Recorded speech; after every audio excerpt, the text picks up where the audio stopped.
ஆச்சி மசாலா எந்த சமையலும் ருசி தேடும் ரகசியம் 20 ரூபாய்.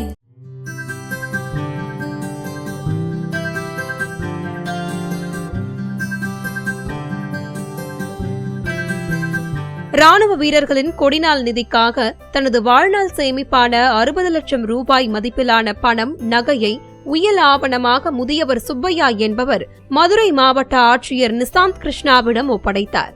இதனை பாராட்டும் வகையில் குறைதீர் கூட்ட முகாமில் இருந்த அனைத்து அரசு அதிகாரிகளும் எழுந்து நின்று கைத்தட்டி முதியவருக்கு பாராட்டுகளையும் நன்றிகளையும் தெரிவித்தனர். என் பேர் சுப்பையா. எனக்கு வயசு 82 ஆகுது. எனக்கு குழந்தைகள் கிடையாது, கூட பிறந்தவங்களும் யாரும் இல்லை. ஒய்ஃபு 2013 தவறி போயிட்டாங்க. அதுக்கப்புறம் அப்போ இருந்தே நான் யார் கொடுக்கறது அப்படின்னு யோசனை பண்ணிக்கிட்டே இருந்தேன்.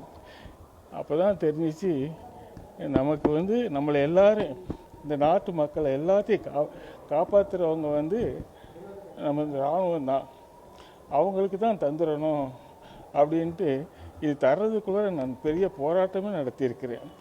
பேங்க்காரங்க அக்செப்ட் பண்ண மாட்டேன்ட்டாங்க. அதுக்கப்புறம் இப்போ உயிராக எழுதி வச்சு கொடுத்துருக்கேன். இதனால்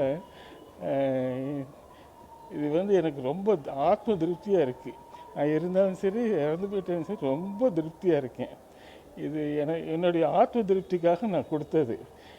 நீங்கள் எல்லாரும், நான் மட்டும் இல்லை, இந்த நாட்டு மக்கள் அத்தனை பேரும் தங்களுடைய மொத்த சேமிப்பிலிருந்து கடைசி காலத்தில் ஒரு 1% இந்த இராணுவத்துக்காக அவங்க நமக்காக எவ்வளவோ கஷ்டப்பட்டு நம்மளை காப்பாற்றிக்கிட்டு இருக்கிறாங்க. அப்படிப்பட்டவங்களுக்கு நம்ம ஒரு நன்றி கடன் செலுத்தணும். நான் இராணுவத்துக்கு நம்ம ஒரு நன்றி கடன் செலுத்தணும். அதுக்கு ஒரு 1% அவங்களுக்கு போய் சேர்ற மாதிரி ஒரு சட்டத்தை ஏற்றணும். மத்தியில் ஒரு சட்டத்தை ஏற்றி 0.1% இருந்தாலும் பரவாயில்ல, அவங்க நன்றி கடன். இங்கே கஷ்டப்பட்டு இங்கே வந்திருக்காங்க, அவங்களுக்கு நிறைய வசதியெல்லாம் இருக்குது. இருந்தாலும் மக்களாகிய நாம் என்ன செஞ்சோம்? வீட்டில் இருக்கிறவங்களுக்கு நன்றி கடன் நம்ம செலுத்தினோமா? இல்லை. அதுதான் நம்ம செய்யணும்.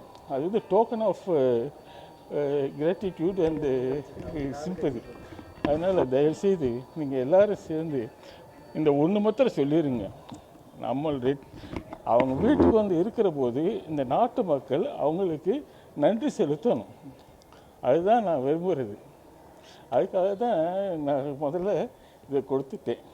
என்ன இப்போ சொத்தா கொடுத்துருக்கீங்களா? எப்படிங்க உயிரில் எழுதி கொடுத்துருக்கீங்களா? வீடு எல்லா சொத்துலாம் இருக்குல்ல, வீடு மட்டும் பூரா கேஷாக்கி தான் கொடுத்துருக்குறேன். இப்போ கொடுத்ததை விட நான் அதிகமாக தான் வரும். என்ன, அதனால் பணம் கொடுத்ததை பற்றி பேசல. ஆனால் ஏன் கொடுத்தேன் அப்படிங்கிறது தான். நம்ம வீட்டை காப்பாற்றுறது, நம்ம குடும்பத்தை காப்பாற்றுறது நம்ம. ஆனால் நம்ம நாட்டை காப்பாற்றுறது யார்? இராணுவம் தான். அவங்களுக்கு நம்ம எவ்வளோ செய்கிறோமோ அது நம்ம மனசு திருப்தி தரும். ஏன்னா அவங்க எந்த கட்சியும் சார்ந்தவங்களும் கிடையாது, எந்த மதத்தை சேர்ந்தவங்களும் கிடையாது, எல்லாம் ஒன்று. அங்கே அவங்களுக்கு நம்ம கொடுக்கறது நமக்கு நாமே மனசை திருப்தி ஏற்படுத்திருக்கிறதுக்கு சமம். இப்போதைக்கு ஒரு 10,000 ரூபாய் செக்கு கொடுத்துருக்குறேன். அப்புறம் என் பேங்க் பேலன்ஸு, டெபாசிட் இதெல்லாம் இருக்குல்ல, அதில் ஒரு 30 லட்ச ரூபா இருக்குது. அதை கொடுத்துட்டு உயிரை எழுதி வச்சுட்டேன். சேஃப்டி லாக்கில் ஒரு 30 லட்ச ரூபா இருக்குது, அதையும் அவங்களுக்கு கொடுத்துட்டேன். ஏன்னா இது தவிர மேலே அந்த மாதம் வர வட்டியில் மிச்சம் எது இருக்குதோ அதையும் அவங்களுக்கே அந்த இலாக்கா வச்சுட்டு கொடுத்துருவேன்.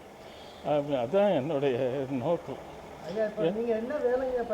நான் மெஜிரா கோட்ஸில் மிடில் மேனேஜ்மெண்ட்டில் இருந்தேன், மேனேஜராக இருந்தேன். நல்லா வேலை பார்த்தேன், இது பண்ணேன். அதெல்லாம் எந்த குறையும் இல்லை. அவங்களும் நல்லா தான் வச்சுக்கிட்டாங்க. ஏன்னா வேறு என்ன கேட்கணும்? இன்னொன்று, நான் 2013 என் பாடியை மெடிக்கல் காலேஜுக்கு எழுதி வச்சுட்டேன். 2013 எழுதி, என் ஒய்ஃப் இறந்த உடனே என் பாடியை மெடிக்கல் காலேஜுக்கு எழுதி. ஏன்னா எனக்கு யாருமே கிடையாது, நான் ஒரு அனாதை மாதிரி. என்ன அப்படி இருக்கிற போது கூட பிறந்தவங்களும் இல்லை, பிள்ளைகளும் இல்லை. இந்த நிலைமையில் என்ன பண்ணுறது அப்படின்னு சொல்லிட்டு மெடிக்கல் காலேஜ் அப்பயே எழுதி வச்சுட்டேன். ஆச்சி மசாலா எந்த சமையலும் ருசி தேடும் ரகசியம் 20 ரூபாய். பிளே ஸ்டோர் மற்றும் ஆப் ஸ்டோரில் இருந்து பாலிமர் செயலியை QR கோடு மூலம் பதிவிறக்கம் செய்யுங்கள். செய்திகளை உடனுக்குடன் பெறுங்கள்.